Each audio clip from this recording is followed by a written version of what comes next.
that grid that's over the top of the world. It's very significant. This very aggressive looking symbol underneath it. Anybody recognize that symbol? The World Bank. The World Bank. And a book that I would highly recommend to you. By the way, I don't usually bring so much of my research material, but with this particular subject, so many people think that this is just fantasy. I thought I have to bring some material so that if you want, later on, you can come and have a look for yourselves.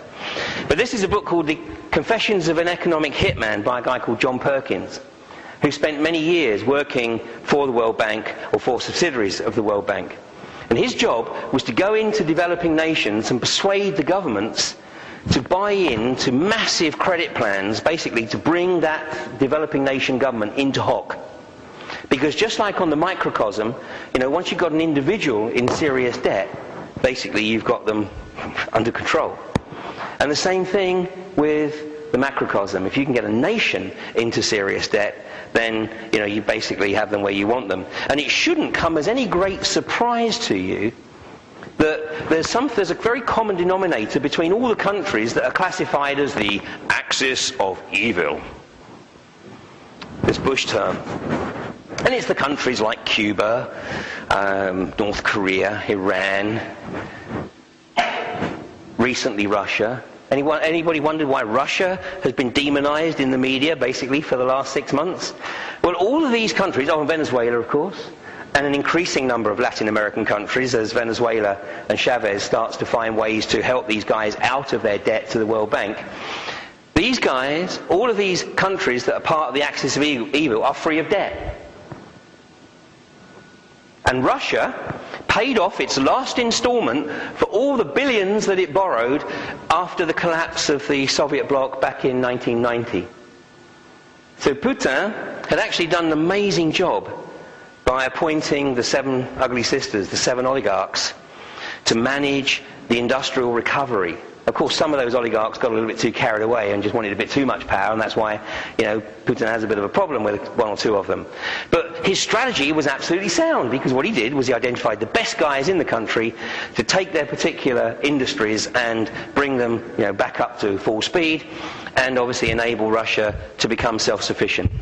And Russia's in exactly that position right now. The World Bank has a couple of henchmen to carry out its will, and that is the World Trade Organization, which has been around since 1995, and the World Health Organization. Now, these 2 organizations are complete misnomers, because let me assure you that the World Trade Organization has nothing really to do with world trade, and the World Health Organization definitely has nothing to do with health. But basically, any country that is signed up to membership of the World Trade Organization is effectively under the auspices of the UN. So anything that the World Trade Organization deems to be law, the member countries have to abide by it. And I'll give you one example that you won't be aware of. The World Trade Organization have deemed it quite legitimate for the US to export its hormone-impregnated beef. And it sees no reason why any nation, certainly any member nation, should reject the importation of contaminated beef, i.e. contaminated with the growth hormone. The EU at the moment refuses to import the American beef. So the EU has to pay a fine to the World Trade Organization of 150 million euros a year, because we don't want their contaminated beef. And that fine will increase as the EU continues to reject it. Then the fine increases until they can, make the pit squeak, and in the end, what they expect you to do is go, okay, we take it. Now, who's going to eat it? Well, but you won't know, because a big part of Codex is to remove the labelling on foods, as we shall see.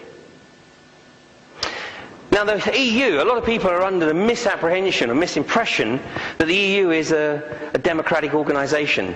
Let me categorically assure you it's not. First of all, we could get into the debate about whether you can actually mention the 2 phrases, democracy and a 3-line whip, in the same breath. A 3-line whip is not democracy. And that's exactly what we have here. But the EU is even worse. when you elect your MEP, it basically is about as effective as electing your shop steward if you're a member of the trade union. Just as your shop steward, you're electing to represent you to the management, but the shop steward has absolutely, well, not in this country anyway, in Germany and France it's slightly different, but the shop steward has no role in terms of determining the strategy or the direction of the company. And this is exactly the case with the MEPs. They are a consultative body. Nothing more, nothing less. They are a consultative body. The real power lies with the trade commissioners. And the most powerful trade commissioner, the most powerful commissioner of the EU is the trade commissioner, and of course you know who that is. You know, the most honest British politician. Yeah, I mean, how many times did this guy get bounced out of the cabinet? There was at least twice, and I think he might have got out a third time before he got bounced. But this is the guy with the power to determine what the EU does and doesn't participate in with the World Trade Organization. And needless to say, of course, you know, we're going down, he's taking the EU down that track. And the EU doesn't have a president yet, but in the Constitution, you know, it does call for a president, which also will be not elected, it will be appointed. And you know who's been promised the presidency? Why do you think he has to convert to Catholicism? There's no way a Protestant can be president of the EU. The EU is a Catholic entity. It's not called the Club of Rome for nothing. So Tony, to become EU president, has to convert to Catholicism. There he is, just in case you've forgotten what he looked like. And he's out of the country. What is he, out in the Middle East now? You know, peace minister or whatever the title they call him. You know, it's like putting King Herod in charge of the kindergarten. At least there's one good thing about it: nobody trusts him. And Gordon Brown, of course, just desperately wanted him out of the country. Right now, I think he probably desperately wants him back in, but at the time, he didn't want to be second-guessed by Tony. So he wanted him as far away as possible. But I have this picture, which I think is a far better view of Tony, and one which I think I hope to live to see one day.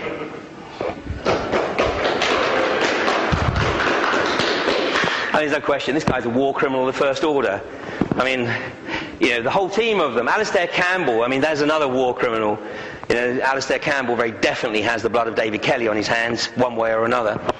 And Tony, of course, I mean, just lied through the whole of his tenure. So, what we have is the Soviet state of Great Britain. I mean, you may or may not be aware, but Jackie Smith, I mean, there's not a statesman in this current government at all. It is remarkable. But Jackie Smith, within 1 week of being appointed Home Secretary, signed a piece of legislation that gave access to more non-government agencies to the personal lives of everybody in this country than the KGB ever had at the height of the Soviet Empire. And by the way, I mean, let me tell you that the loss of these discs may actually be good news. It may be good news. I know this sounds really perverse, but you know, the ID cards, the biometric ID cards were coming down the track so fast that the loss of these discs has proven that basically these guys cannot be trusted with basic data. So don't look on this as totally negative. Somebody may be doing us a big favour here. I mean, the media are putting out, you see, this is the thing, the media are telling everybody, the media are saying, you know, we were promised a referendum, but you're not going to give us one.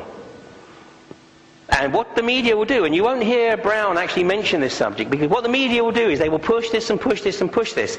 And when there is no reaction from the public, then Brown will just take it as a mandate to sign us into the EU, and that'll be it, done and dusted. And we may have seen the last elections where it's possible to include in your manifesto any nationalistic policy. Because under the EU Constitution, it will be illegal for any political party to campaign or have within its manifesto any nationalistic ambitions. Which, of course, effectively, you know, overnight makes the Welsh nationalists, the Scottish nationalists, the BNP, some might argue that's not a bad thing, but it will make any party that campaigns on the basis of nationalism effectively illegal.